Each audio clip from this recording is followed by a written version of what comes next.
Okay, well, good evening, everybody, and thank you for joining us. 7 o'clock, so we'll get started. My name is Kate McCarthy. I'm the chair of the Montpelier Development Review Board. Tonight is June 7th, and this is a hearing of the City of Montpelier, DRB. Thank you all for being here. I appreciate it. I hope it's cool wherever you are sitting. Though, regardless of that, we will try to make this a comfortable experience and an efficient one that also gives people a chance to be heard. So what I would like to do is introduce the other DRB members and others who are here helping us this evening. And then we'll move on to move through the agenda. So I introduced myself. Next, I'd like to introduce Abby White. Thanks, Abby. And Rob Goodwin is a DRB member. Hello. Hello, Rob. And Jean Leon is also a DRB member. Hello.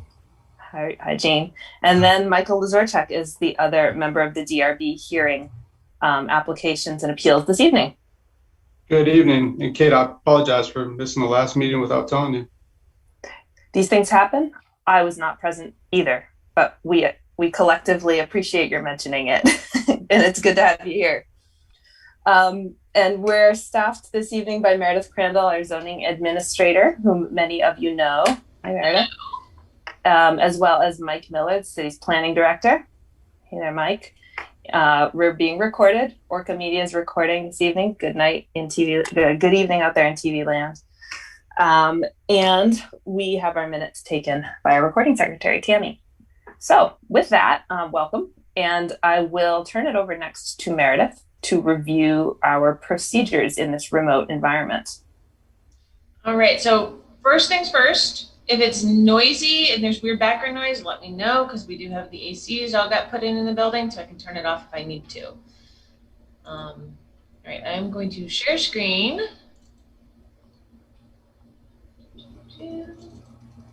So this is a run through largely for people who are viewing ORCA from home, but we do have some people who I think are fairly new to the Zoom board hearing procedures. So I'm going to go through in a little more detail on some of those procedures than I have been lately when we haven't really had members of the public present. All right, so for those viewing this meeting via ORCA Media, you can participate in the DRB meeting via the Zoom platform. You can use this link here, and I'll leave this up on the screen for a little bit. Sorry, got somebody emailing me about trying to get in, which goes to the, if you're having problems accessing the meeting, email me here. You can also call this number here. Mike, if I send you Steve's email, can you email him the link?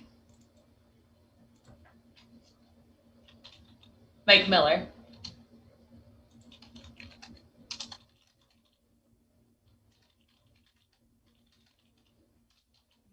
I don't know if Mike's still there. I'll get to it in just a minute. All right, so there's that. If anybody's in the meeting and is having difficulty accessing the video conferencing features, then please chat, use the chat function in Zoom to talk to me about that. The meeting is being recorded as well as streamed live via ORCA Media, of course. Turning on your video is optional. All public testimony will be taken verbally. Please reserve the chat function for just those troubleshooting or logistics problems, although the chat will be added to the public record if it's used. Please keep your microphone on mute when you are not speaking. This reduces background noise. If anyone is participating by phone, we don't tonight have anybody doing that, but if anybody does, who calls in, you can use *6 to let you mute or unmute, and that lets everybody on Zoom see that as well. If there's anybody attending who's interested in speaking on a particular matter, and right now I know who those people are, but you can do this separately. When you're ready to speak, please raise your hand. You can do that physically if you're using the video function, or you can use the raise hand button on your toolbar. For anybody who calls in on the phone, you can press *9, and this will do a little raise hand in our Zoom feature so that we can see that. If for some reason none of those options are working for you, feel free to unmute yourself during a pause in the discussion and state your name. When you are recognized by the chair, Please unmute your microphone, confirm that you can be heard, and make sure to provide your full name and address for the record. This is for those people who are commenting as interested parties, not necessarily applicants, because we know who you are and what your addresses are. If you do make comments on a matter, we're going to ask that you please keep those comments to 2 minutes. Board members will then have the opportunity to respond to your comments or ask questions of you, and the applicant may also have an opportunity to respond. The chair might grant additional time for speakers who have follow-up questions or comments. And when you're done speaking, we ask that everybody mute their microphones again. You can, if you speak and you have comments and then later you have further comments on something that you didn't know about or is just something later in the agenda, you will have the opportunity to speak again, but please wait until the chair recognizes you. In the event the public is unable to access this meeting, it will be continued to a time and place certain. If anyone is having connectivity issues, try turning off your video or closing other applications on your phone or computer. And for anybody who is trying to, get to the meeting packet materials, you can download them using this link. This is both for those at home and anybody who did not pull the meeting packet prior to the meeting. Or is having problems seeing the share screen. You can get everything that we're looking at that was submitted prior to tonight's hearing on the city website. Please note that all votes taken during this meeting will be done by roll call vote, and I will now hand the meeting back over to the chair. Very good. Thank you, Meredith. All right. What we will do next, our next item on our agenda is the approval of the agenda. Is there a motion to approve the agenda as printed?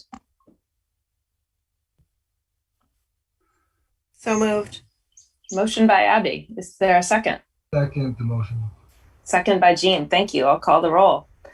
Jean. Yes. Michael. Yes. Abby. Yes. Rob.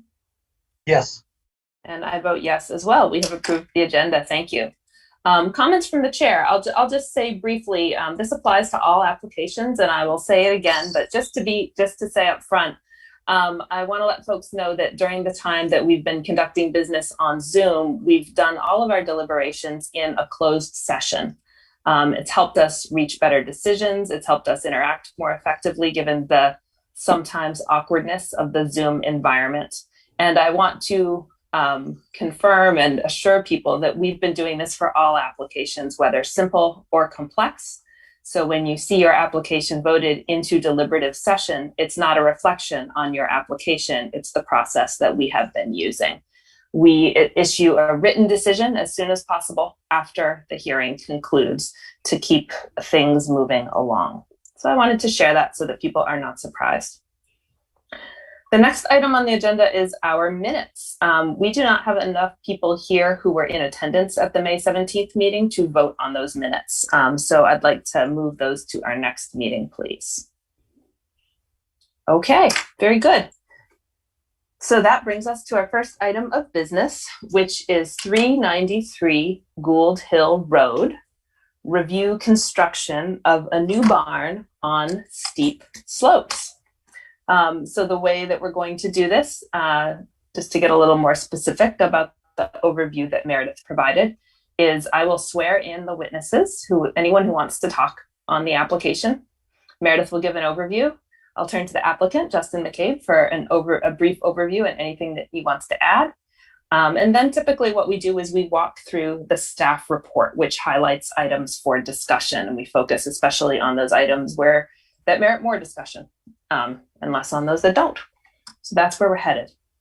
So with that, in addition to the applicant, is anyone here to be heard on this application? All right, in that case, Justin, what I will have you do, please, is raise your right hand. Do you solemnly swear or affirm that the testimony you are about to give is the truth, the whole truth, and nothing but the truth under the pains and penalties of perjury? I do. Thank you very much. So I'll turn to Meredith for a brief overview of the application. Thank you, Kate. As you said, this application is for construction of a barn on steep slopes. and that's the reason this is here before the board. There's really, for the board's determination, it's really focused on the steep slopes and how that interacts with the erosion control and stormwater provisions. That's really the main issue here before the board.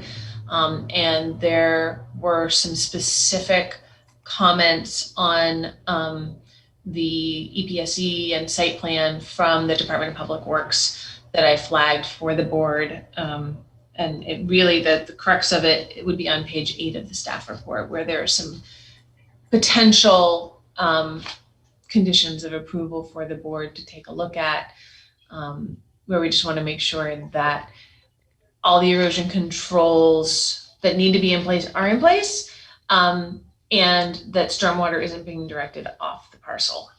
But the good thing is, here in this situation, we're dealing with slopes that go towards the back of the parcel itself. We're not worried about stormwater going into the street or anything like that. But they are some things to take a look at. Okay. Thanks, Meredith. So next I'll turn to Justin. Welcome. Would you like to tell us a little bit about your project? Yeah, thank you so much, and thank you all for your service. Really appreciate being here tonight.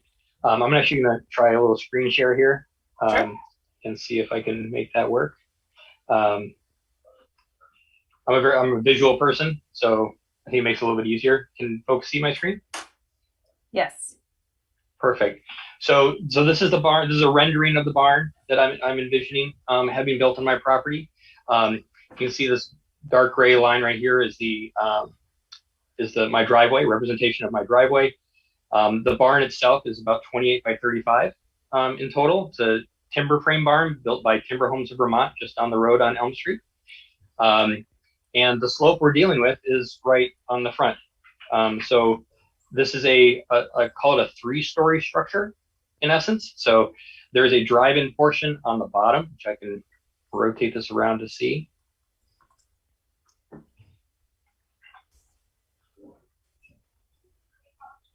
So that's a drive-in portion where I hope to put a tractor for our property. The main level here is actually where cars will park, our cars, and then the top will be a workshop for myself. Though we're using the natural topography of the land as it sits right now to do the structure and to sort of get these 3 levels out of it. This slope here is not representative of the actual slope on the property. It's actually a little bit steeper, and this again is just a representation of sort of what we're dealing with. But this is the primary reason we're here before the board today. This slope does exist naturally today, so we're using that natural contour as part of the barn design. There were 2 issues that were brought up by the DPW when they had reviewed the plans. One was the location of the silt barrier. Don Marsh at Grenier, I can't remember the rest of their name, but had done these plans for me, the erosion control plans. The initial silt barrier, can you see the silt barrier drawings now? I can. Can others? Yes. Okay. I didn't know if it switched or if I had locked it onto that Google SketchUp. The original silt barriers were very close to the back edge of the barn. He moved them out at DPW's request, and then noted that the construction contractor will have to move these periodically as they're getting in and out of that area and doing the foundation work. So this was the first piece of their request. The second part of their request was the drains, the drainage around the barn. The initial drainage had 2 outlet pipes, one sitting where the present one is, and then another coming along this side of the property, which had been closer to Steve and Irina Gold's property, to the south area. Now we've circled it around at DPW's request such that it's further away from the boundary line from Steve and Irina. And there is actually a mound septic system here as well. So there will be a pretty good diversion for any stormwater coming out or drainage coming off of the barn in that back area. The other thing I wanted to note as part of the disclosure is we initially submitted a set of engineering plans, foundation plans with this. and stamped plans. I'm talking with our concrete contractor, Scott Hutchins. He was not enamored with how they were set up. So he and the engineer are working together to, there's a lot of structural steel in it, and they're redesigning it. So there will be a new set of engineered plans, stamped engineered plans, as part of the final package. But that's currently under review right now as part of this project. So, Okay. With that, I'm happy to sort of answer any questions that folks have. Well, thanks, Justin. Maybe we can get back to seeing each other when you're done sharing your screen. There we go. Great. Thanks. Mhm. I would ask just one quick question off the bat. When the foundation plans are do the two different foundation plans have any different impacts on the way the slope is modified? No, they will not. It has to deal with whether they're doing different types of footers at the front of the barn to hold the bank back on the driveway. So the original one used a lot of structural steel. This is what I've been told. This is a little third hand here, but used a lot of structural steel, which made it very hard for Scott's team to get in there and work. And this is going to use more of a stepped foundation, which I guess is also another traditional method to retaining the bank and making sure that nothing happens on the driveway and to the barn itself. But otherwise, all the excavation, the amount of excavation, everything else will be exactly the same. Okay, thank you. Well, typically what we'll do is just head through the staff report. But before we do any DRB members have questions about the presentation so far?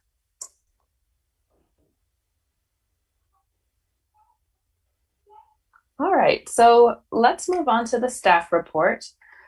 I'm just going to walk through it. So we start by looking at the general standards, and the steep slopes are one portion of the general standard. But before we get to those, there are some kind of basics that we want to confirm are met. And those are the use standards. The single family dwelling and the accessory structure are allowed uses in this district. And those uses meet the the requirements for the dimensions, the setbacks, the size of the lot. The accessory structures meet those too. There are no changes. Yes, so those are all met. Riparian areas, something that we look at, and in this case, there is a stream on the parcel, a mapped stream, and you can see that on page 5 of the staff report. The barn proposed structure is outside the 50-foot setback that is required. So that stream is avoided and meets the regulations. Regarding wetlands and vernal pools, it's not applicable. They're not present on the site. So I'll pause there. Those are the basic general standards. Do DRB members have any questions about those? All right, great. So that'll bring us into section 3007, which is the steep slopes that bring us here this evening. So it sounds like this impacts 509 square feet of steep slopes that are over that 30%. Correct. Is that right? Okay. So just a reminder to folks, we do this to protect public safety and property, including neighboring properties, make sure that runoff and flooding and water quality are not exacerbated or damaged. And so we have this hearing requirement, and then we also have the plans we've reviewed as part of the requirement and the standards that we need to go through to make sure they're met.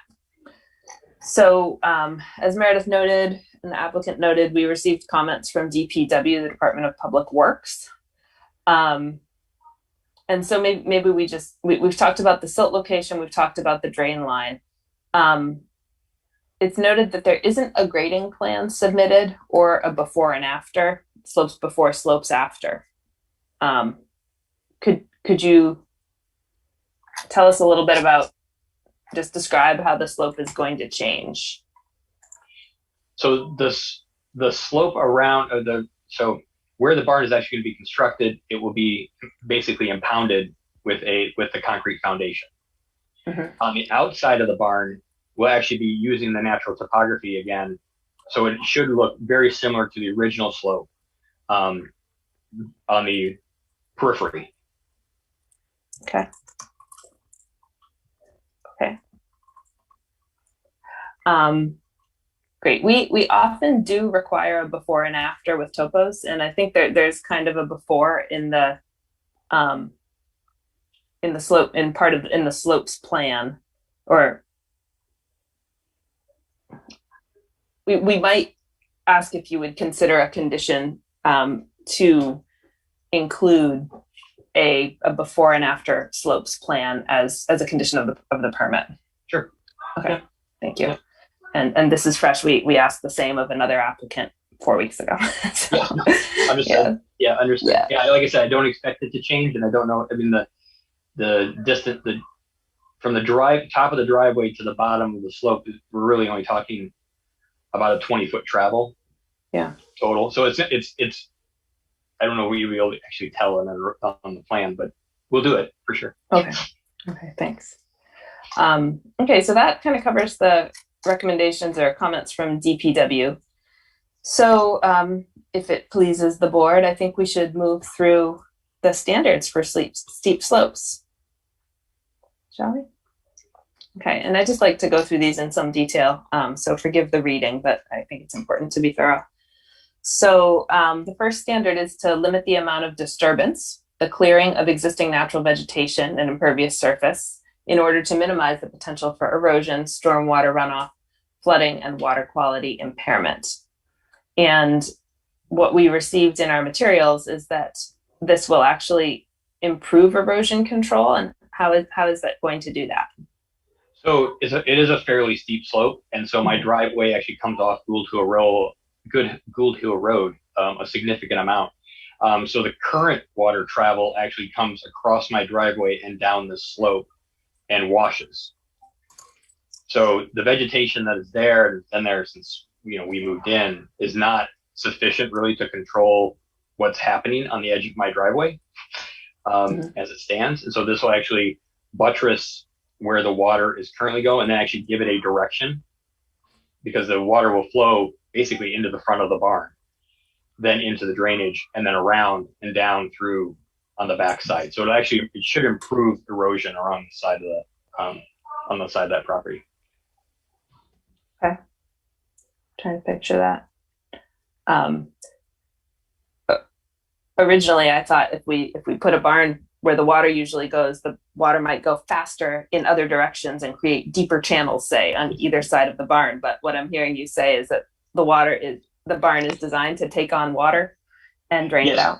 Right. It's going to come right to the front, and then the whole barn is going to be supported with gravel underneath, as well as the concrete foundation, and it'll come in to the front, grab the drainage pipes, and then go around the side. Whereas currently, right now, it comes around the switchback, because it's about an 8% and 8% grade going up to the Gould Hill Road, and so it comes down pretty quick and carves out.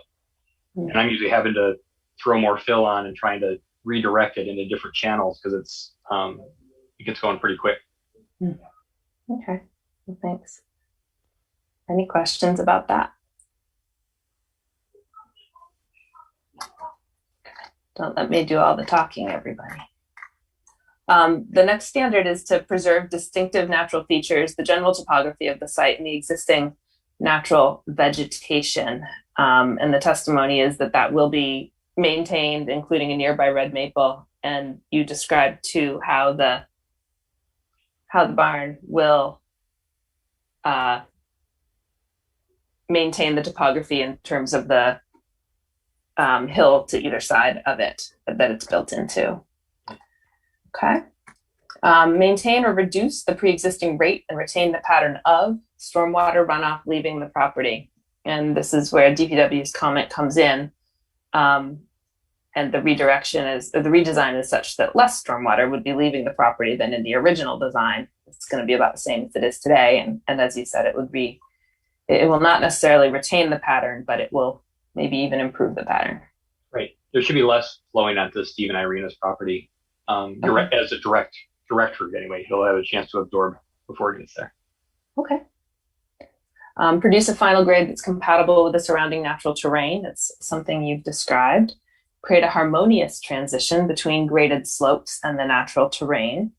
I think that's something you've described. And then avoid creating continuous unbroken slopes or linear slopes. Will there be any new linear slopes created? So no, so that's why the rendering is actually a little bit of a misnomer, right? Because it looks like a very linear trajectory. What'll happen is it'll follow the current slope, which is fairly steep at the beginning, and then trail out just as it does today. So there'll be a minimum of 2 slopes. Okay. If not more. 2 distinct slopes. Distinct slopes. Okay. Questions from board members about that? Rob? Yeah, so obviously, it's kind of like a cookie cutter here and whatnot. We're just taking the foundation and cutting out the slope and filling it with a barn.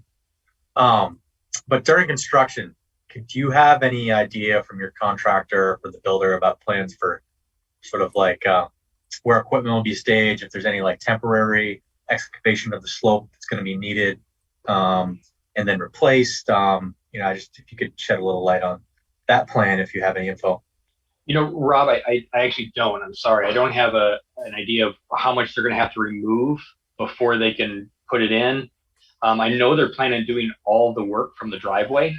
That's their current plan, is they're going to try to do it all from the driveway, because of getting down to the bottom of that would run across my septic and do all sorts of other stuff. And so they're very concerned about trying to be down there. So they're going to try to be up there. They may have to stage some fill or what have you. But I just don't know those details. I'm sorry. No, I think that makes sense. And that's enough information. So thank you. Okay, great. Thanks, Rob. Other questions at this point? All right, we'll continue. The next standard is to contour graded slopes by varying the slope increment to produce final grade that undulates both vertically and horizontally. And this has been described as a goal of the project, so that it's not just a steep this or a steep that, it's more natural. Vary, cut, and fill banks and terraces to produce a final grade that has visual interest and allows for naturalistic landscaping. And what we've read is that it's too small an area for terracing to really be a part of it. But it says that integrating the structure and landscaping to fit the rest of the property will be completed. Can you, I didn't see the details on the landscaping. Could you just say very briefly what that will include and whether that has additional stormwater erosion control benefits? So it probably won't include much, honestly, Kate, because the original trees are so close. So there's a red maple and there's a couple of elm trees that are also part of the project or ash trees that the barn is kind of sliding right in between them. Mm-hmm. So it'll fill in with, the natural grasses and everything else that fill in here we'll probably plant, but it's mostly going to be those trees that we'll keep. So until such time as they don't make it. Mm-hmm. Yeah. Any concern about impacting the roots of those trees during the excavation process, or how you might protect them? So I've talked with Scott. I mean, we've set up the barn. Like, he's like, we're sufficient distance away from the red maple. We're sufficient distance away from the ash trees. He's like, it really feels like we've kind of got a sweet spot. And we sized it that way too, to kind of keep that in that spot. So, good. That's good. They for sure construction. They get to stay. So that's good. The best part. That's good for the barn too. Barn's foundation. Gene, did you have a question? You answered my question. I know you had brought that up in the casual overview about the vegetation and the landscape and keeping those trees, and so you asked the same question I was about to ask Kate. Thank you. Sorry, I should have let you do it. All right. So the next standard is to consider the use of retaining walls and terracing rather than cut and fill banks. And it sounds like the foundation of the lower story of the barn is effectively a retaining wall. Right. Exactly. Okay. A few more standards here. Vary the pad elevations on sites with multiple structures to follow the natural terrain. This doesn't have multiple structures, but the different floors kind of behave as different structures in different areas of the slope. and it will fit into the bank. The roads and drives is not applicable. Multi-story building is being constructed. And then the split or multi-level building form that step up or down the slope. Indeed, that is why we are here. So those are the design standards. And Meredith did highlight for us about whether we wanted to get additional clarity on the linear slopes design standard. And we talked a little about that, Meredith. Is there anything else that was on your mind about that criterion? Not really, no. Okay. We talked about the official grading plan showing existing and proposed slopes. I'd like to get DRB members' takes on the utility of that for public works benefit, for record keeping. What do folks think?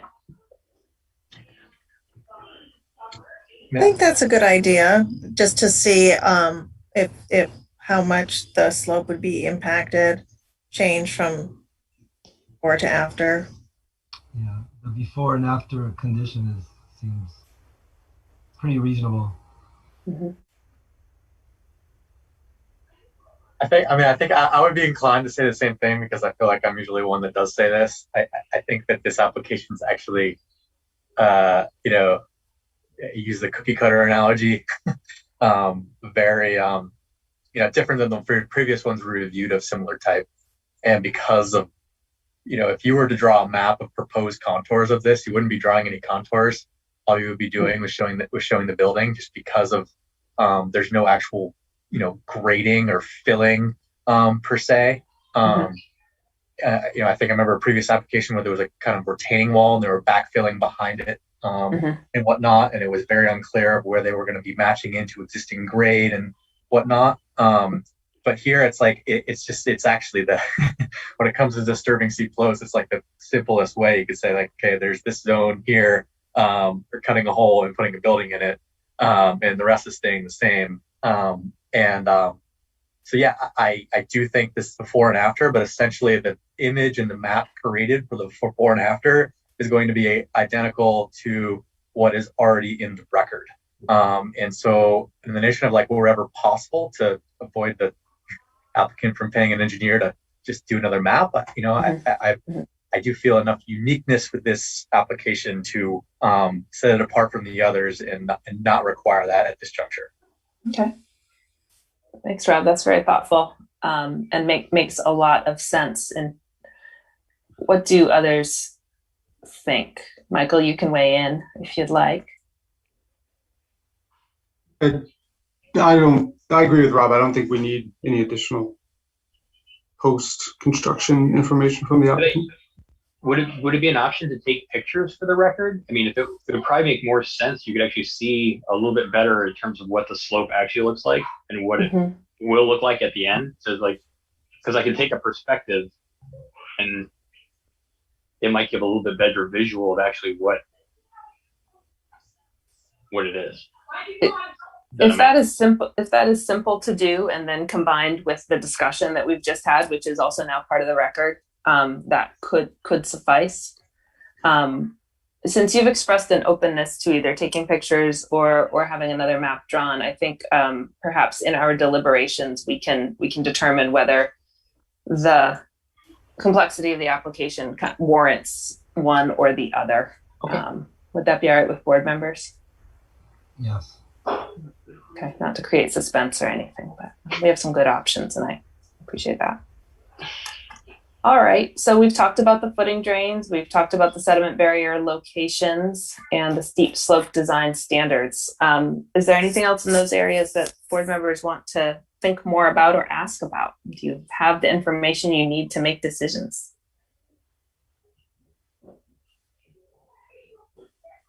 Okay, good. So the next section we'll look at is erosion control. This is where the silt barrier came in, and we've talked about that a few times. And regarding stormwater management, we've talked about that too, the footing drain.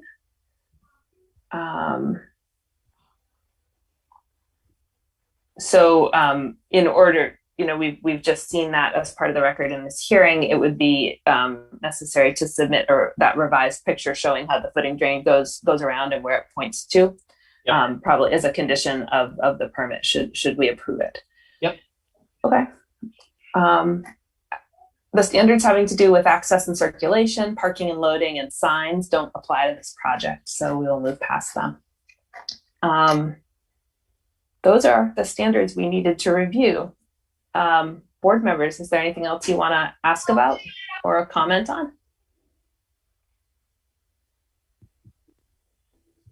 Okay, so as I mentioned at the start of the meeting, we do take our deliberations into a deliberative session during this Zoom Zoom time in order to issue more effective decisions. And then we issue a written decision at the end. So at this point, I would entertain a motion from a DRB member to close the public hearing on this application and go into deliberative session after the close of the public meeting. Is there a motion to that effect? So moved. Motion by Jean. Second. Second by Rob. Thank you. I'll call the roll. Jean? Yes. Michael? Yes. Abby? Yes. Rob? Yes. I vote yes as well. The motion carries, and we will deliberate on this at the close of the public meeting. Justin, thank you very much for your time and the information. Thank you We'll all. be in touch as soon as possible. Sounds good. Take care, guys. All right. Thank you. All right. Thank you. That concludes our first item of business.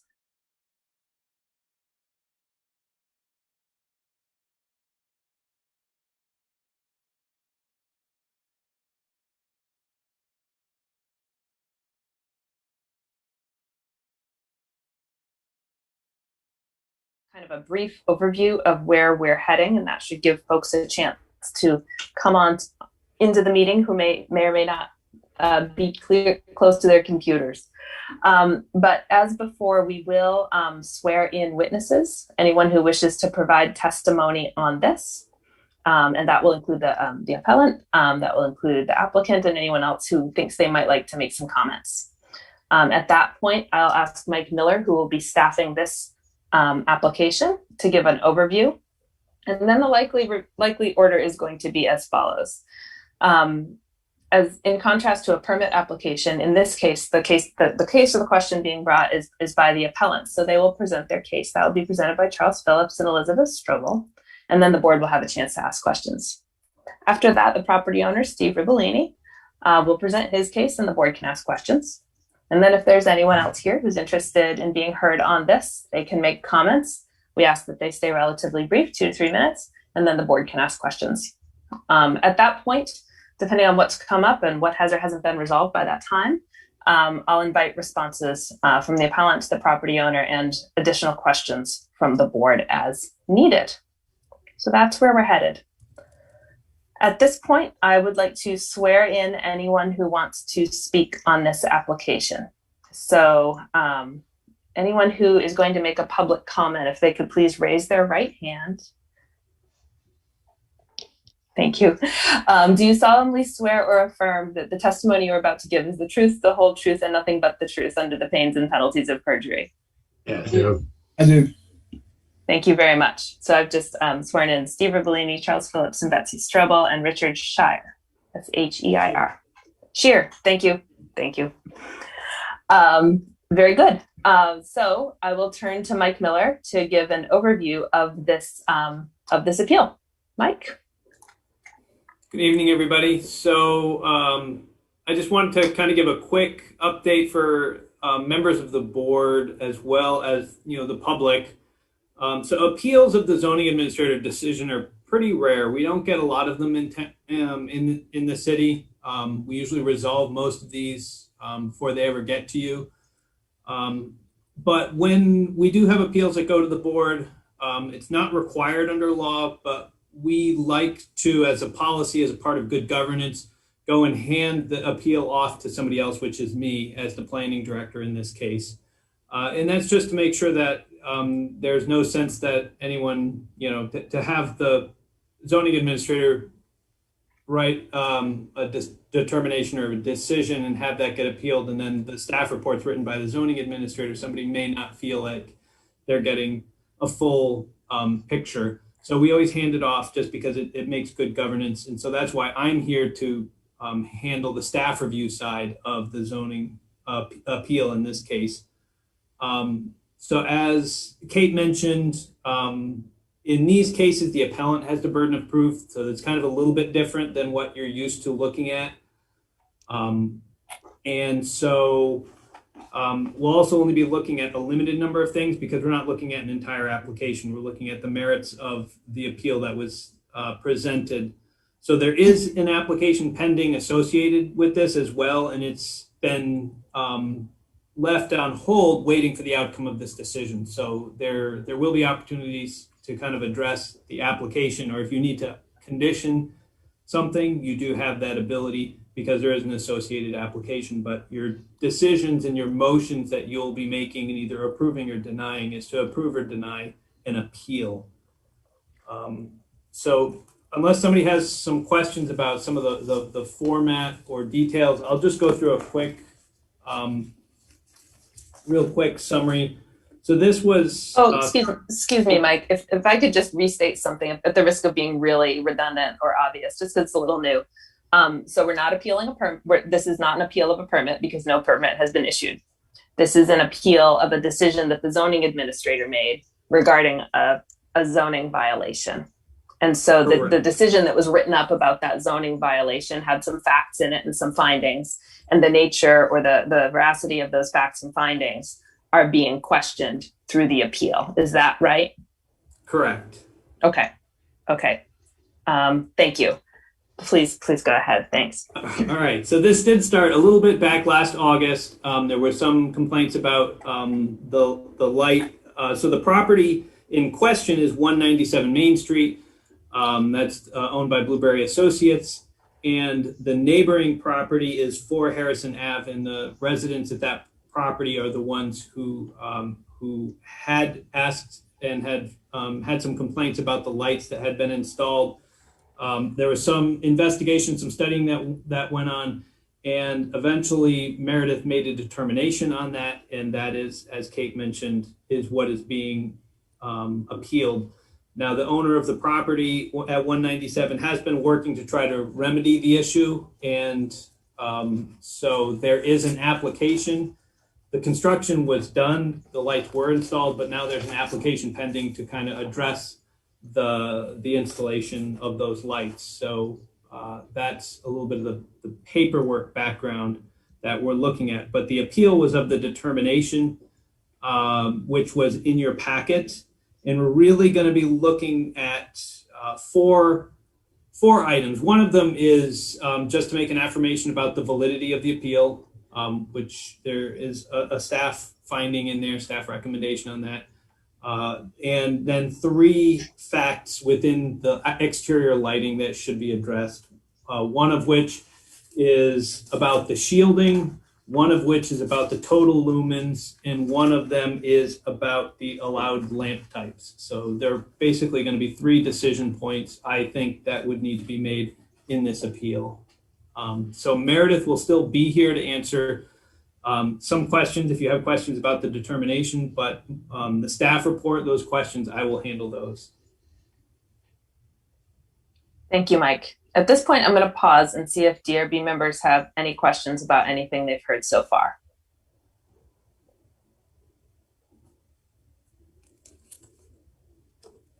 Okay, thanks. So Mike, you're all done with your overview? Yeah. Okay, thanks. So I'm going to turn next to the, oh, Jean, yes, go ahead. So the modification was just shields, like wooden shields that were added to lessen the lumens or increase the lumens? So some getting a little bit more specific with the history. So there was an existing outdoor, I believe it's an outdoor stairwell that has lights in the stairwell, and so those lights were replaced. The light fixtures themselves, they were formerly, I believe they were more box ones, and they were replaced with LEDs. The new lamps were different, obviously created a difference for the neighbors, who then questioned and found that this project should have had permits in advance, but the lights were replaced without the permits. So now we were kind of working backwards to fix that problem. So one question was with the shielding, and we'll get to some of the decision points on there, but one was there was too much light going onto the neighbors' windows. So the first thing they tried to do was to modify the lights by putting some shielding around them to add extra shielding. And that did not solve the problem. Okay.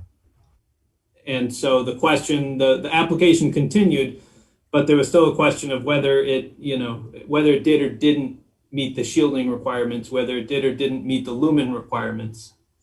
And that's what was appealed. Hey, thank you. Thanks, Mike. And we will get into those details more later as well, but that's a good roadmap for where we're going. All right, so I'm going to turn to the appellants. So Charles and Betsy, this is your opportunity to talk a little bit about why you're here tonight, what you'd like the board to know about your appeal. And after that, the board will have a chance to ask you some questions. So please go ahead. Okay, well, thank you for the opportunity. Thank you, board members, for your service. And particularly would like to thank Meredith, who has shepherded us through this process and has been of great help.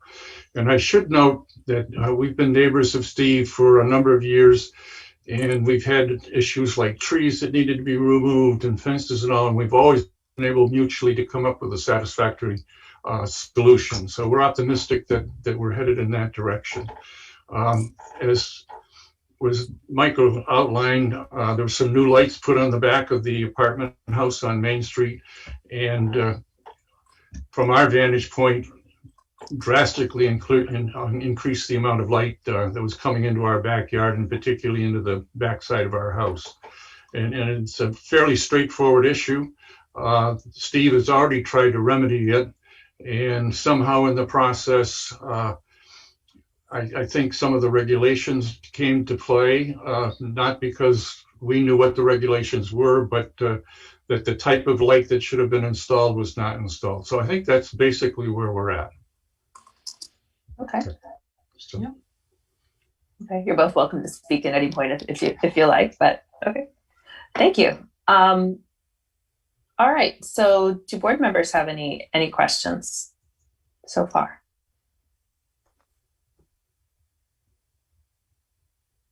Okay. We might get into this, Kate, through the details, but I'm wondering about just the lumens requirement. We can talk about that.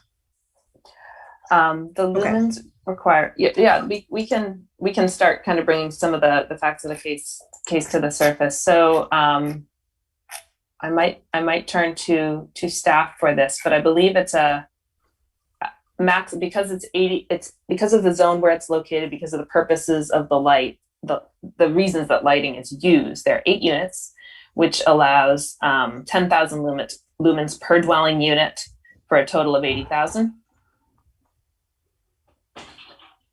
And the materials submitted by the property owner say that the actual output is 51,550 lumens.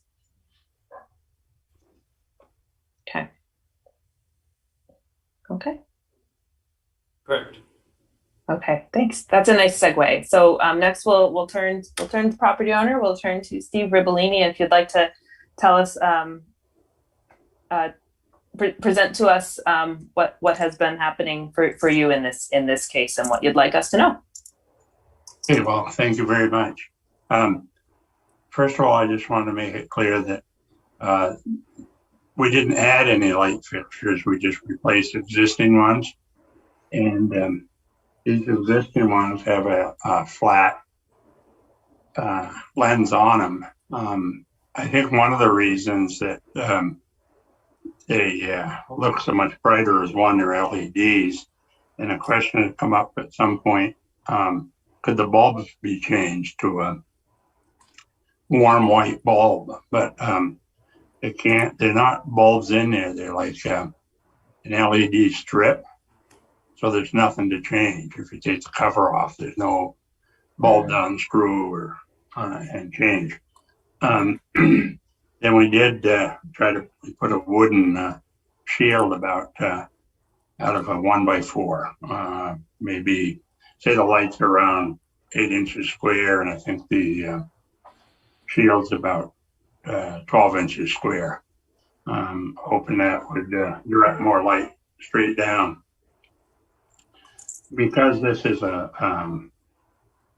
3 stories, and really from the backside of Loomis Street, it's really 4 stories if you count the basement. So where the stairs go up, so to Charlie and Betsy's house, if you look out a 2nd floor window, it's not the 1st floor that's bothering so much as the upper floors, I believe.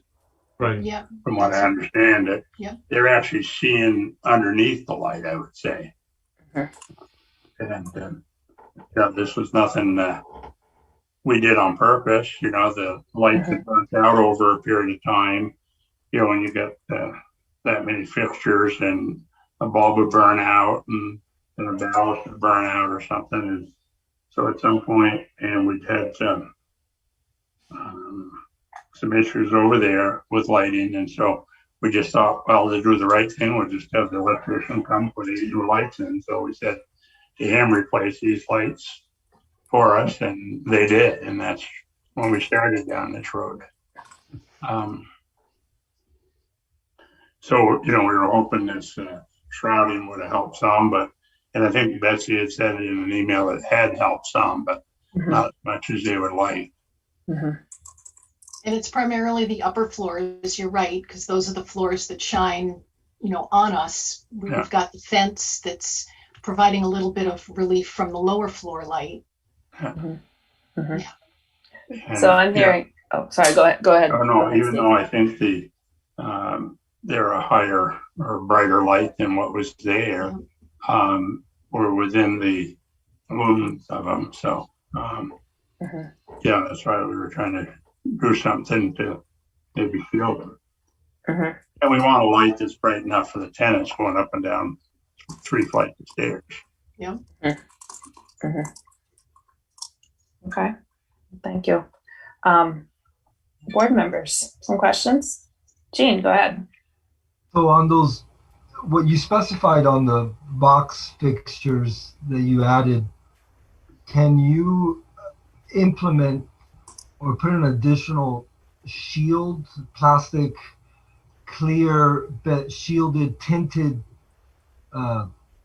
structure on the bottom of the box? Perhaps. I mean, there might be some other things that could be done, that would help. Yeah. Okay. Thanks, Jane. Other board members?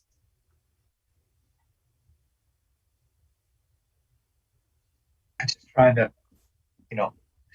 process is important here. I'm trying to sort of understand how we got here, where we're at. So my understanding is that there was a upgrades to lighting that happened, which the determination of the zoning administrator is that should have been done through an administrative site plan amendment, but it was not, and that's how we got here. Is that correct? Right. Yeah.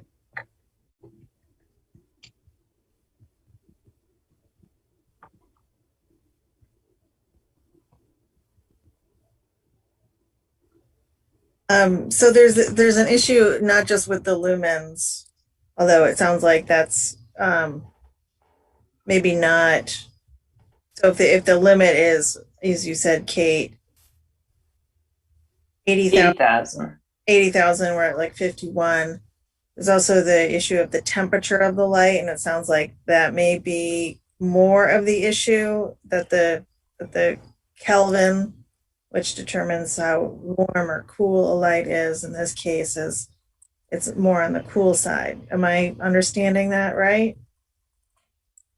I guess this is a question for Charles and Betsy. I think that's absolutely right. I mean, we didn't even know light temperature was an issue. It was something that could be addressed. And from our understanding, the city requirements are that lights on a building be of the warm white rather than the cool white. Is that true? Yes, that is the requirement. Okay. That is a requirement. Did you say that? Was that Mike? Yes. Yeah. Yep. Okay. It's a bit It of an doesn't irony specify here the that- Kelvin exactly. It just says of a warm.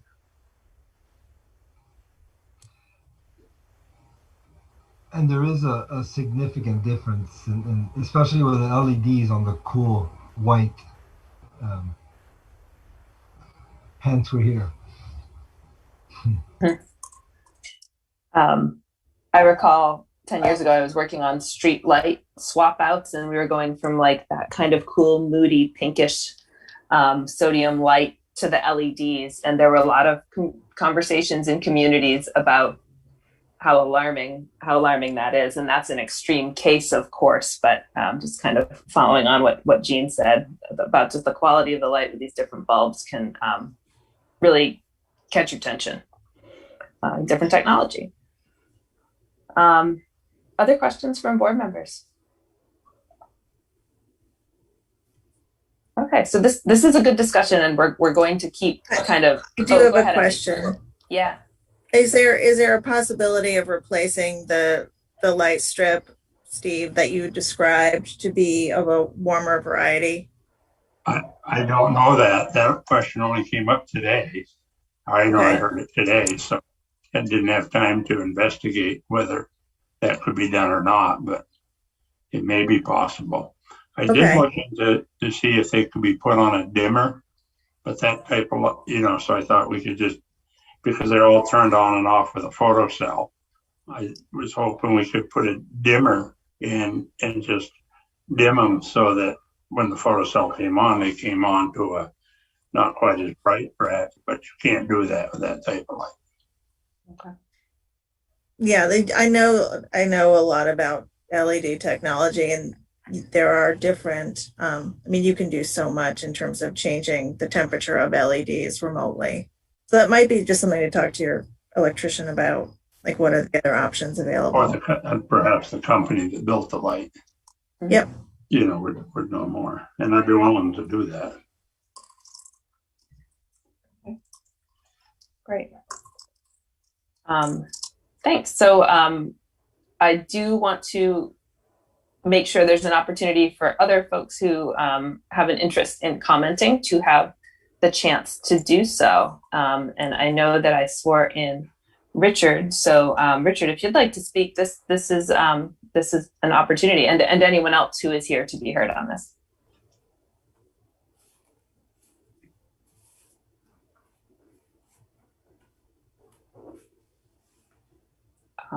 Let's check in again with Richard Shear, if you want to unmute and join us. Okay, here we go. Richard Shear from 39 Loomis. I am another neighbor who abuts that property and can look up there. To be perfectly honest, our son was living in the room at the time, and no one noticed it in that particular room for a reason, and that's that there are curtains that are used in those rooms because the sun is coming out at 5:30 in the morning. So normally during the day, when those lights aren't on, the room is open and uncurtained, and then it's curtained at night. And again, we've been next to that building for over 20 years. It's not as if those lights weren't there in another version before, because they were. And they were sufficient to have us curtaining that. We just don't see that issue from our house at all. And we have the same view as they have, but about 20 feet to the west. So whether this thing is how bright it is, how warm it is, that really just doesn't play in bedrooms that are curtained. properly curtained, as almost everyone has bedroom curtains. And I would say that in a 3-story building, you want curtains in there because you want your privacy. So it just seems like this complaint just doesn't, if it had fallen askew of the lumens, if Steve was at 85,000 instead of 80,000 lumens, then I could understand this complaint, but we just don't see it. And we are proximate neighbors just as they are. Okay. Well, thank you. As we're discussing what the problem is and how to solve it, I appreciate the other data point from the neighborhood. Are you muted? Okay, everybody's muted and unmuted who wants to be. Okay, are there any board questions for Richard based on Richard's comments?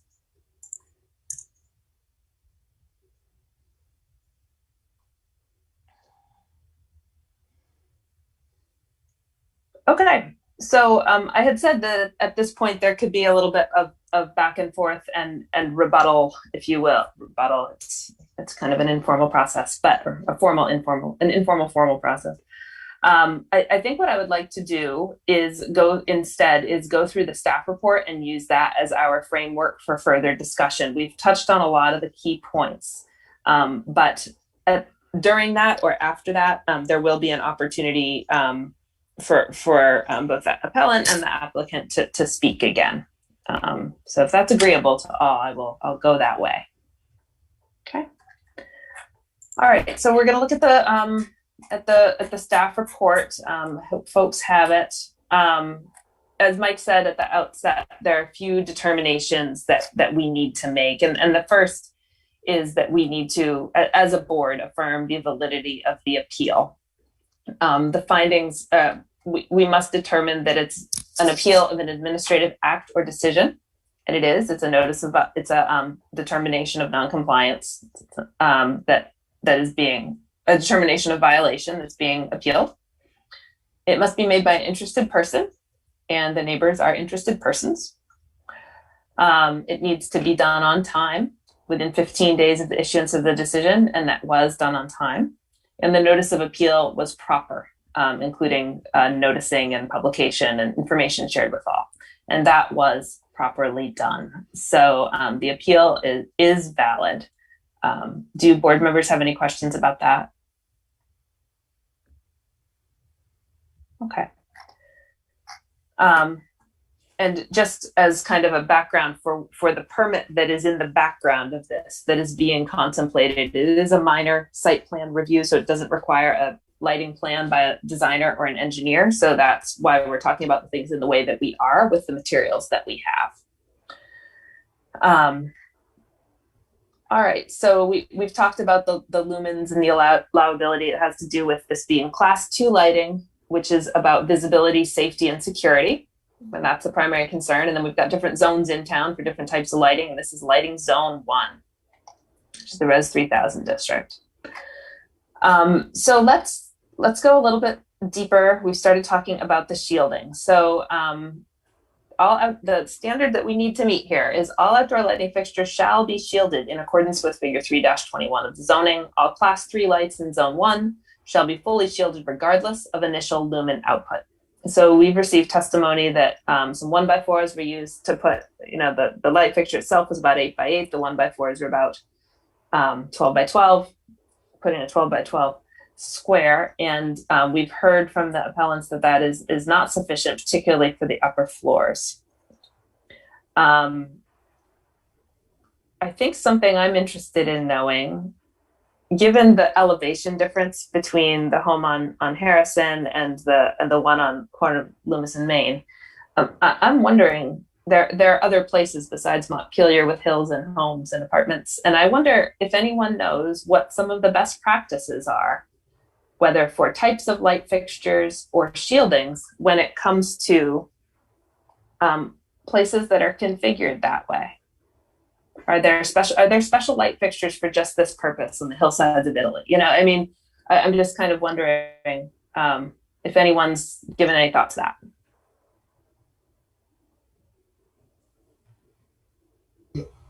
Well, from my experience, because I've built boxes for either diffusing light to go upward, and then so it's covered downward, or vice versa. So there are diffusing tactics and shielding available. If it's something that you would have to discuss with a contractor or electrician regarding, diffusing the lamps, especially if you've already tried and installed some of those boxes. It'd be probably simple enough to get a tinted, but yet transparent diffusing shielding on the bottom of it. Mm-hmm. It's hard it's really hard to give a perspective without looking at what they've actually built on the building to determine the exact specific fixture that could be implemented. Mm-hmm. And I didn't see in our packet, this is either a Mike or probably a Mike question. Were there images included with the retrofitted shielding of those lights? I didn't see that in our packet, and I'm wondering if I missed it. No, I don't think they were in your packet. We have a picture of the lamps, but not of the one bys that were boxed around it. And I'll point out in the staff report, we looked at this from an objective standpoint, going back, and we put in the staff report the definition of the fully shielded light. And it really comes down to whether or not it allows light to go above the horizon. So the shielding itself, probably for somebody who is downhill, probably it may not fully do it. There are other requirements in our zoning. If there was in a different situation, there's some other requirements that could apply if this was a different project, a commercial project, rather than a residential project. That could have required, lamps not be, they have to be set back farther from the property lines. But those types of requirements didn't apply in this specific case. But the case of the shielding, based on the definition, and I think Meredith and I would have a question for you, because Meredith felt, and I would agree with her, that these lights probably met the shielding requirements without having those boxes that Steve had put in to try to mitigate the problem. And if we know that, then Meredith has the ability to make some determinations later on if somebody comes in and asks about them. I think the issue is not with the lamps not being shielded, or the fact that Steve didn't put in proper shielding around them. They met the technical definition of a shielded light. It just wasn't, there would be very little they could do. I mean, you'd have to screen in the porch, which the lights are in order to block the lights from actually getting to the abutter property, based on how high the light is and where their property is. Okay. Thanks, Mike. So the shielding requirement of the zoning is your and Meredith's determination that it meets the technical specs of that. And so I think what we're hearing is that because of the elevation difference, if you will, we could shield a lot and it may still not solve the problem. Okay. Questions from DRB members about shielding?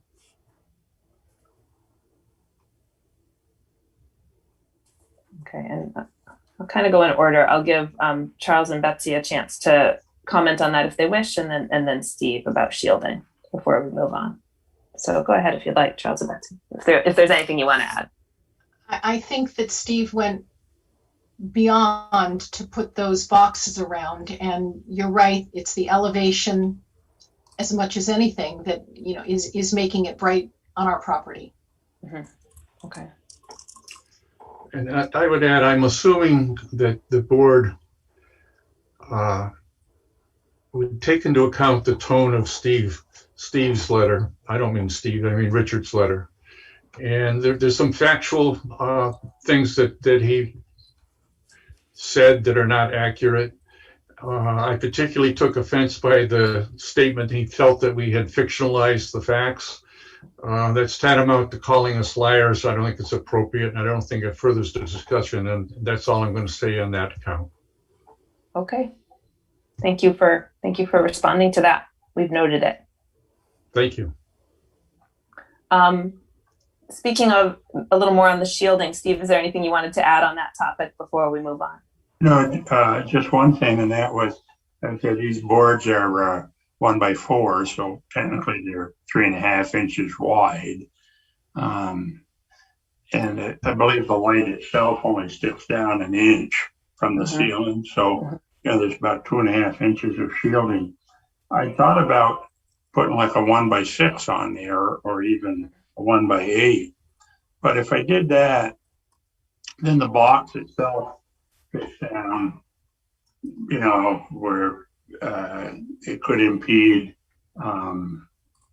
moving furniture in and out or stuff like that. Because those porches, I didn't measure it, but I'd say from floor to ceiling, it's maybe just a little over 7 feet. So, just about 7 feet. So, whether you come down with something, the bigger problem it'll be. Different set of problems, right? Right. Okay, thank you.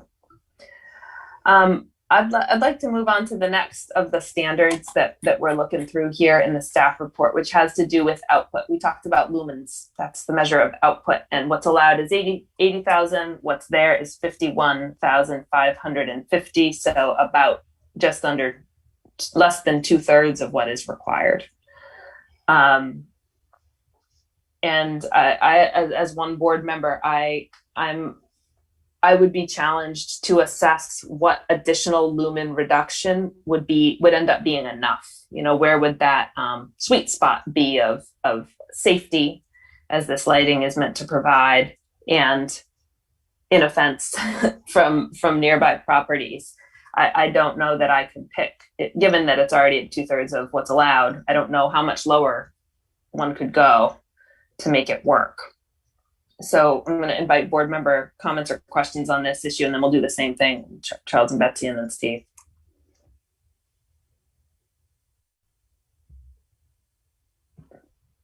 I really think it's a question of the temperature, the Kelvin, and not the lumens. Okay. That's my guess. I think that you can find replacement bulbs that have a lower Kelvin, like in the 2700 range. I think that would help. Because these are strips, already installed strips, and not bulbs. So I don't think the strips, you have to find out if those strips have, because I've installed LED strips that have over a dozen options of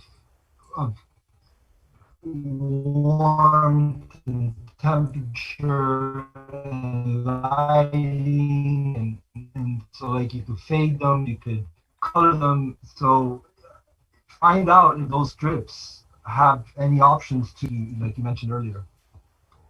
Okay. Well, these are really related in terms of quality of the light. Oh yeah, go ahead, Michael. So I just want to say, it sounds like we're doing a lot of sort of guessing and opining, and I'll just say to the property owner, this is exactly what Efficiency Vermont is for. Not only can they provide technical guidance, but they can even provide likely rebates for any retrofitting going on. And we all pay into the Efficiency Vermont fee to fund that type of guidance. So to the extent that Efficiency Vermont has not been brought to the site, I would encourage the property owner to do that and utilize their guidance.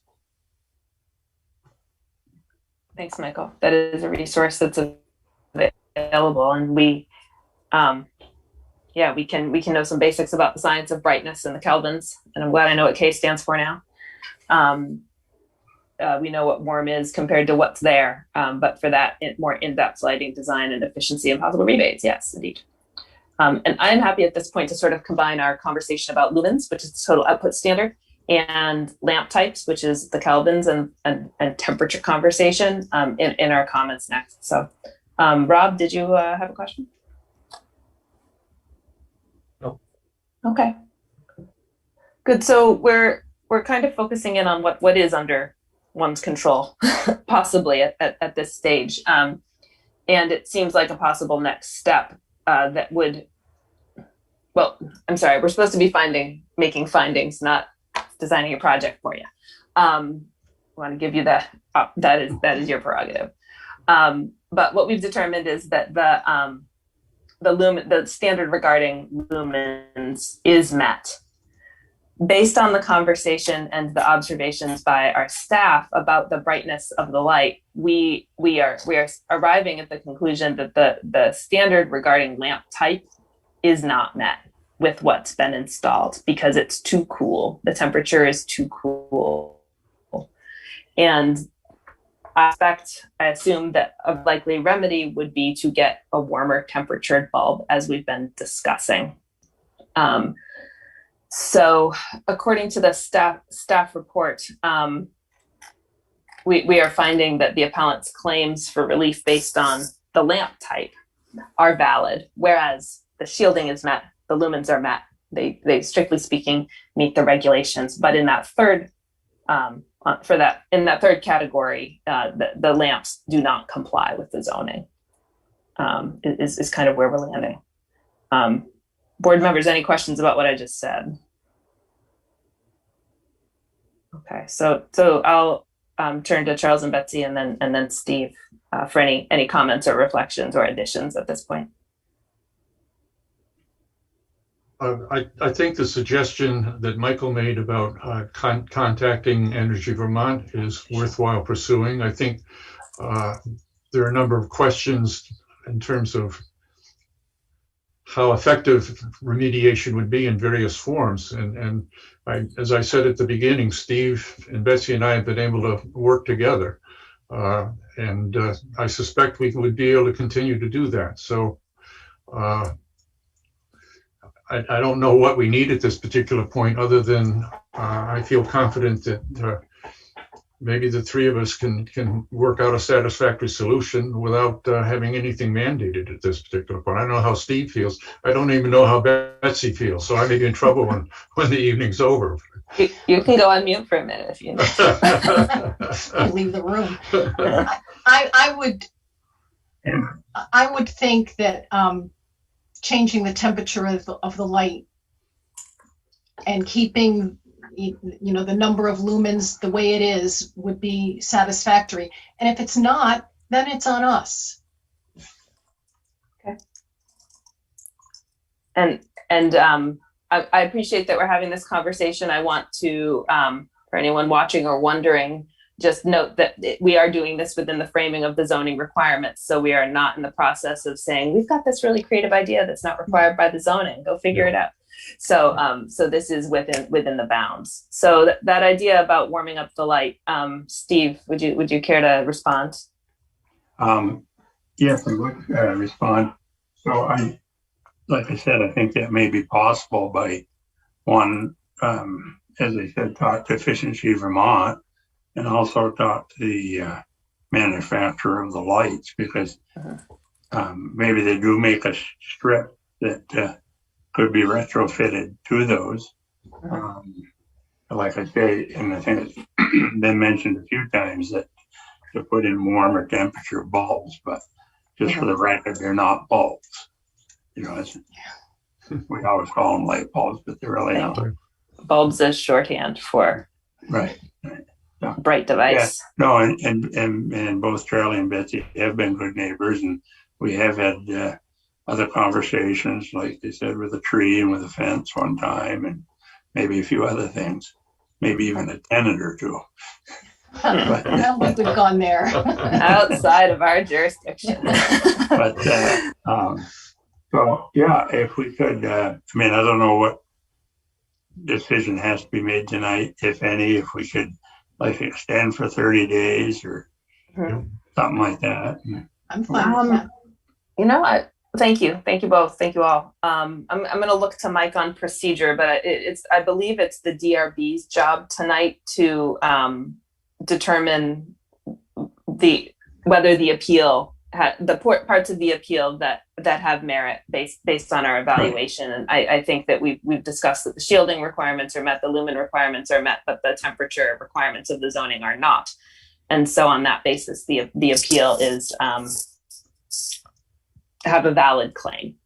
The appellants have a valid claim. And then separate from this process will be the administrative permit undertaken with applied for to merit to the zoning administrator. And it's in that process that you'll dot your I's and cross your T's to make sure that whatever's in there, whatever you're applying for the permit for, meets the requirements of the permit, particularly the temperature of the light, not bulb. Yeah. For clarity, what is the temperature that I'm going to ask them for? According to the regulations, it's just defined as warm light. Meredith and I did take a look through the regulations. We did not find a definition, but if you were to look under, we just Googled what it would be, and in the cut sheets that you had provided of your lamps you had installed, it had neutral white 4,000 or cool white 5,000. Now we don't know which one got installed, but we know it was either a 4,000 K neutral or a 5,000 K cool. But typically, what we found on Google was 28,000 to 3,000 was about a range that you'd see warm light. Okay. As Abby was saying, 27. You can kind of in that range, less than 3,000. Okay, well, that's helpful. Yeah. Okay.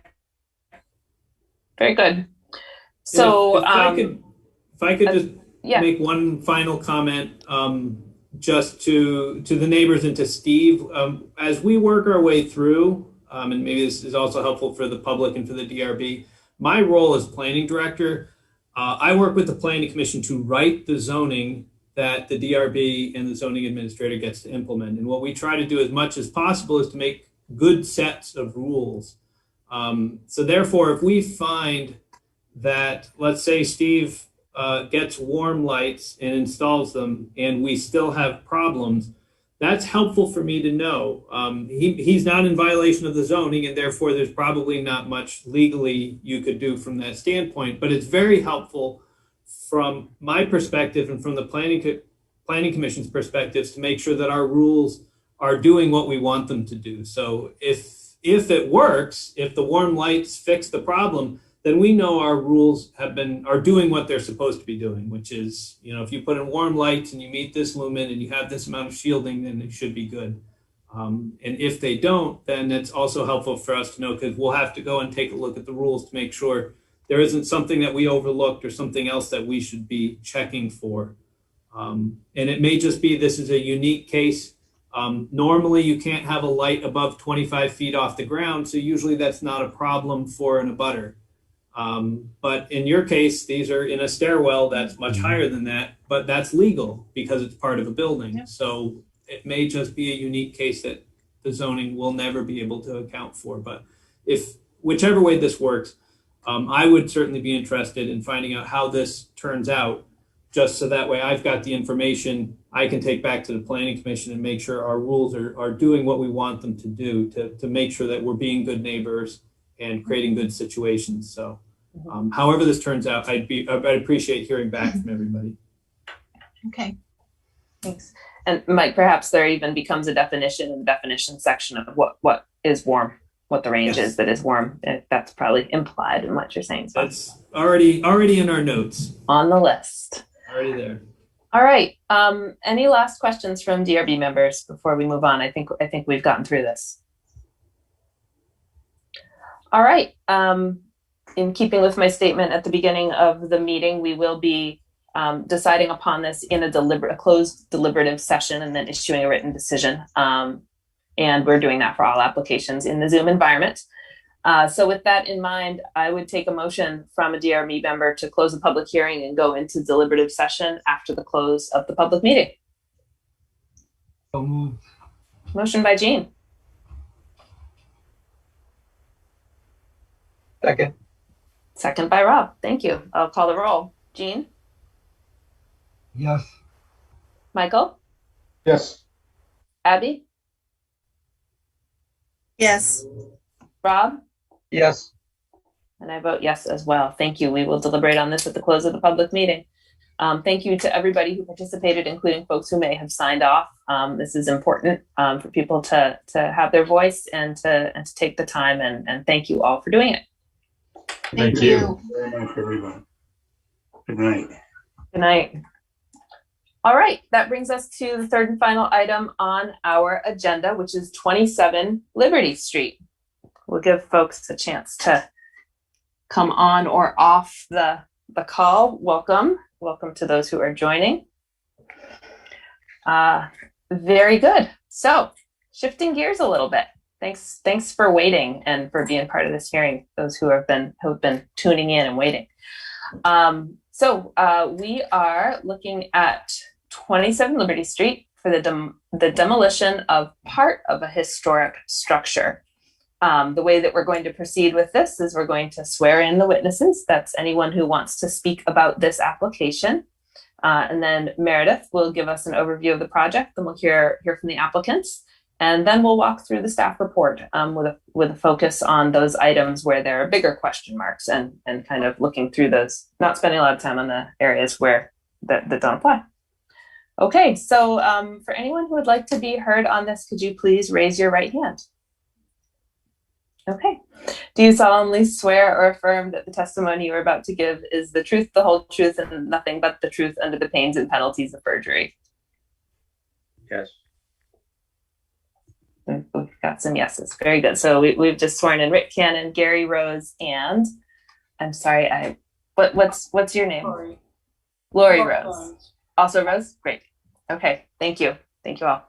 All right. Meredith, could you please give us an overview?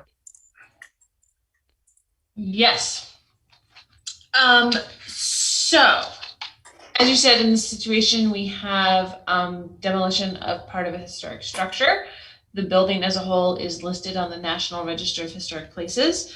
And in that description, which was in the packet, they do include this sunroom / sleeping porch in that description. But we've got a situation here where that sunroom was added at a later date. We aren't sure quite when, but it was added at a later date. It's in extreme disrepair. And so the applicants want to take that sunroom off and a combination of reconstruct and rehab the original porch structure below it. So this is coming to the DRB because it is demolition of part of a historic structure. The main issue here really is going through those demolition criteria. A reminder that the criteria about evaluating demolition of part of a historic structure, specifically the undue financial hardship, which seems to be where the DRB goes a lot in these decisions, they don't have to meet all of those criteria. It's a situation where the board just has to consider the following factors as relevant. So a lot of those criteria when you're dealing with a single family home situation really aren't going to be relevant, especially if you're not talking about demolition of the entire structure. Here we're talking about demolition of a really teeny tiny part of it that really can't be used for much of anything. So look at those with a critical eye when you're going through it. And that's what I tried to do in the staff report. Okay. Thanks, Meredith. And the reason that we're doing zoning with a list of things for consideration, which doesn't sound much like a checklist of standards, is that, you are before a board that is a little bit more discretionary and taking into account the whole of the situation, using those considerations as a guide. If this was something that could be evaluated with a checklist, it wouldn't be before five people thinking, it would be before one person thinking. Not that our one person isn't highly capable. Yeah, so I'm quite happy to put things like this to you guys. That's why you're here. Okay, great. So I'll turn it over next to the applicants, to Gary and Lori, if you'd like to tell us a little bit about what you're doing and why you'd like to demolish the structure and some of the circumstances around it. Well, it's a historic building built in the 1890s, Victorian, and the sleeping porch was added sometime later, and it has fallen into disrepair. And we have the original plans of the house, and we would like to return it to the original plan. Very good. Thank you. So we're going to go into the staff report. Before I do, are there any kind of any basic questions from DRB members? Yeah. When was that so that structure, when was that added? How many years later? Yeah, we don't know. I would guess 70s or 80s, maybe. I don't know. Okay, that recently. Okay, good. And at this point, I want to acknowledge Rick Cannon. We swore you in as well. I think what I'd like to do is just get a couple words quickly on the general nature of your interest, what you might like to speak to, and I can then determine whether I should have you speak now or during the relevant part of the staff review. If you'd be willing to share just kind of the nature of what your comments would be. Sure. Yeah, I suspect the sleeping porch was added above the original open porch below, which is very attractive Victorian architecture, 60s or 70s, and I believe it was added by, hope I'm not hurting anyone's feelings, by a carpenter who really didn't know what they were doing. So it's in bad condition at this point, and the support over the header area of the porch below wasn't the support of the sleeping porch above wasn't set upon the header area. It was set upon the rafter tails out by the fascia board. So it was just sort of a bad idea. Maybe an okay idea, but just not a very good way to build the thing. And so it has been moving over the years, and I can answer any questions you have after that. Thank you very much, Rick. All right, so great. We're going to move into the criteria and the staff report then, unless anyone has anything to add. All right. So we have the general standards that we just want to ensure are being met. And first of those is the use standards. This is the Res 3 district. There's no change of use. This is a single family dwelling, which is allowed. So requirements are met. Similarly, having to do with dimensional standards, accessory structures, pretty much nothing is changing in terms of the setbacks from the property line or the coverage on the ground. And there aren't any units being added or anything like that. So it meets those criteria. So that brings us right along to section 3004, which is demolition. So we're going to look at those considerations. And again, it's here because it's listed as a contributing structure to historic sites and structure survey and the National Register for Historic Resources. So what we're looking at, the board needs to make a finding that either the rehabilitation of the structure or a portion thereof would cause undue financial hardship to the owner, or that the demolition is part of a grander plan with substantial benefit to the community. So that's why we're looking at the first one, the financial hardship one, and we do look at this very, very frequently when it comes to demolition. So this is a non-income producing property. That's one thing to know about it. So the ultimate finding for the financial hardship test is that we need to determine that the building or site or object, and the porch is the object in this situation, has no beneficial use as a residential dwelling or for institutional use in its present state, or if rehabilitated, and denial of the application would deprive the owner of all reasonable use of the property. And we consider these factors: the knowledge of property's historical significance at the time of acquisition or of its status subsequent, and the structural soundness of the building. So I think this is where we're just supposed to ask you, Gary and Lori, that were you aware that it was a historic structure when you purchased it? Not the legal definition, but certainly we knew the age of the house and were very good about maintaining the character of the property. Okay. Thank you. Rob, yeah.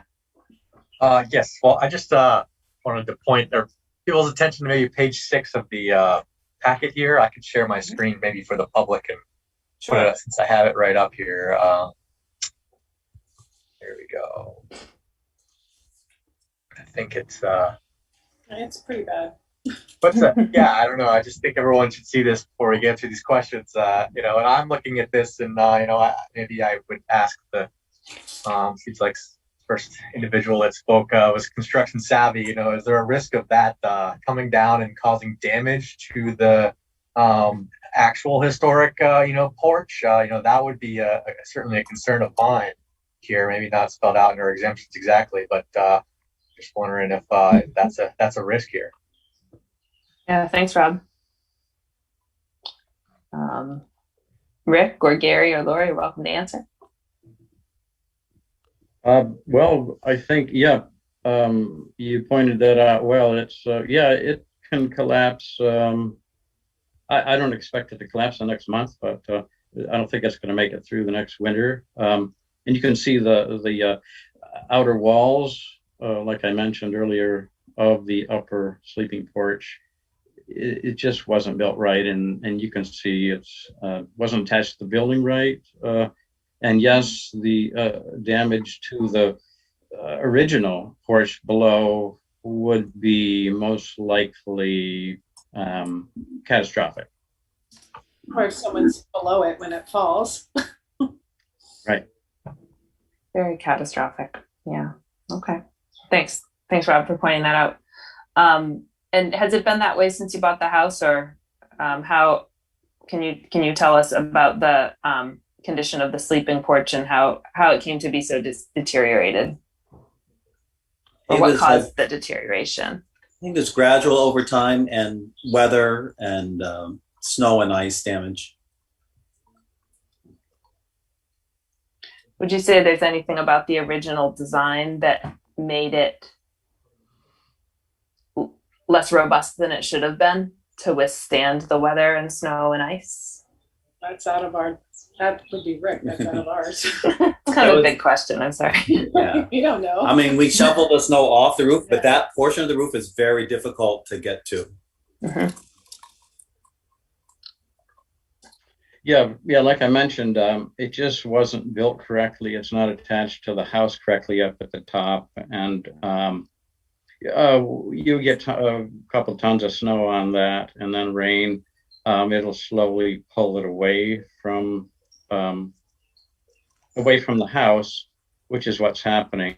It's putting undue weight on the rafter tails of the porch below. So yeah, it just wasn't, number one, it wasn't a good idea, and number two, it wasn't built correctly. Okay. If it had been a bad idea built correctly, we'd be having a different conversation maybe, but okay, thanks. That helps us kind of consider whether maintenance has been an issue, which is something that we're supposed to ask about. And part of what I'm hearing you say is that it's hard to maintain something that was built poorly. Exactly. Yes. Yeah. It just. Yep. There's not much more I can say. It just wasn't built correctly, and it wasn't a great idea to begin with. Okay. Thanks. So we've talked about your knowledge of the historical significance of the property and also the structural soundness of the building. And those are the two considerations Meredith suggested that we focus on. I'll ask one more question, then turn it over to others.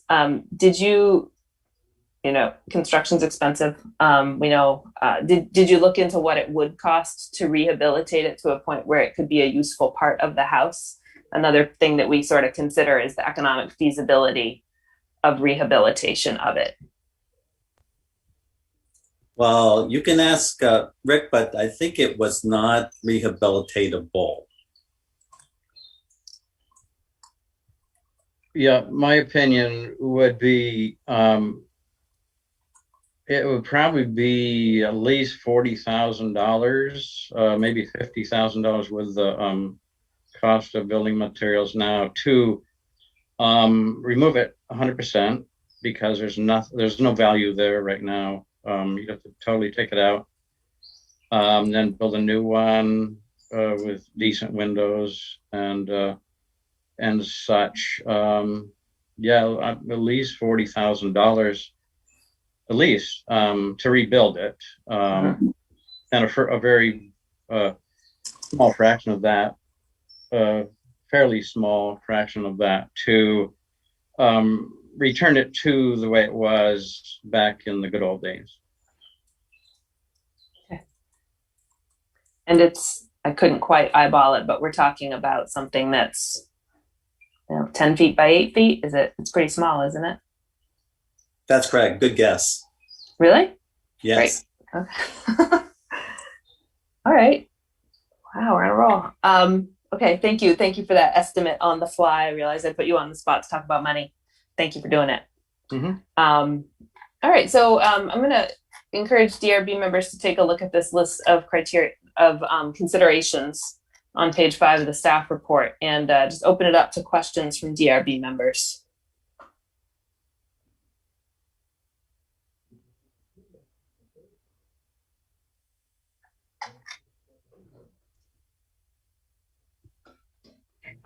I think we got a pretty good track record of dealing with these similar ones, and I think we've got the process down. And so I think, great job in getting through it. Okay. Well, thank you. I appreciate the conversation. I like to spend the time because it's hard to go backwards. So I appreciate that. Okay. So before we move on, or before I entertain a motion, do any DRB members need any additional information to make a decision about this application?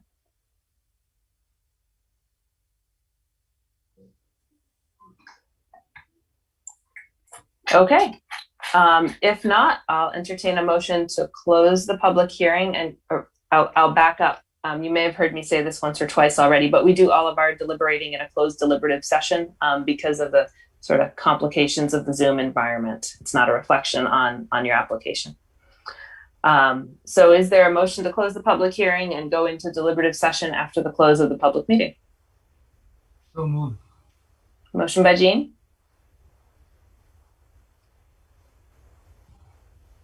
Is there a second?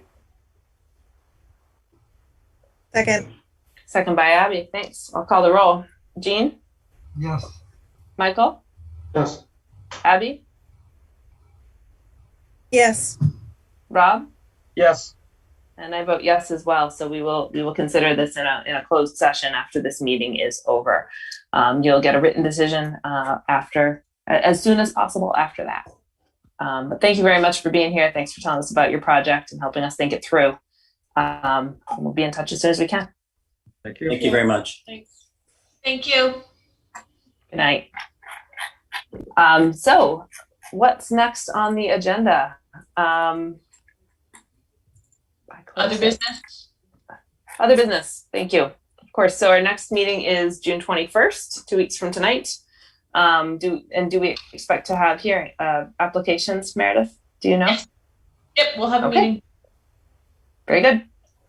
Okay, so what we do next, we will. Oh yeah, Rob, go ahead. Well, I just don't know if it was last meeting or whatnot. We had talked about a brief conversation about in-person meetings, maybe at this meeting or the next meeting. I don't know if you were headed there or not. I was not headed there. I wasn't at the last meeting, and maybe it was would folks like to talk? Okay, no, it was you're right. Last meeting, Rob. We also mentioned it last meeting, and so Meredith, what's going on with as far as like the city's perspective. Yeah. Right. Do we have so, any updates?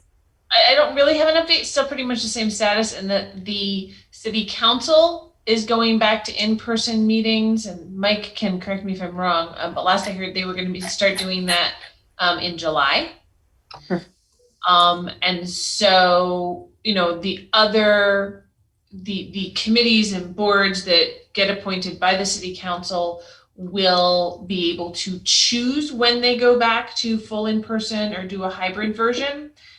So if at the very least, once we hit July meetings, I would be no longer in my office. I would be upstairs in city council chambers so that the public can come in if they want to. And we would have some sort of setup there. But we were thinking that it might make sense to let the city council do some in-person meetings first to work out any technological issues. Because I think that, my thought was that we would still leave some form of Zoom capability for those people who, for one reason or another, can't make it into city council chambers, but still want to participate. That keeping that benefit, that really has been a benefit during this time. But it's really up to the board and other committees to choose how they want to do this. Okay.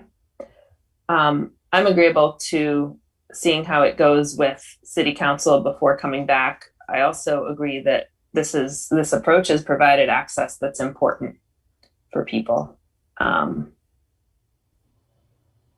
What do others? I'm not ready to say that on this date I will be 100% comfortable being in a room with other folks. I just don't know. It's changing every day. But do others have any thoughts that they want to share about this? And you are not required to share your thoughts, but if you have any.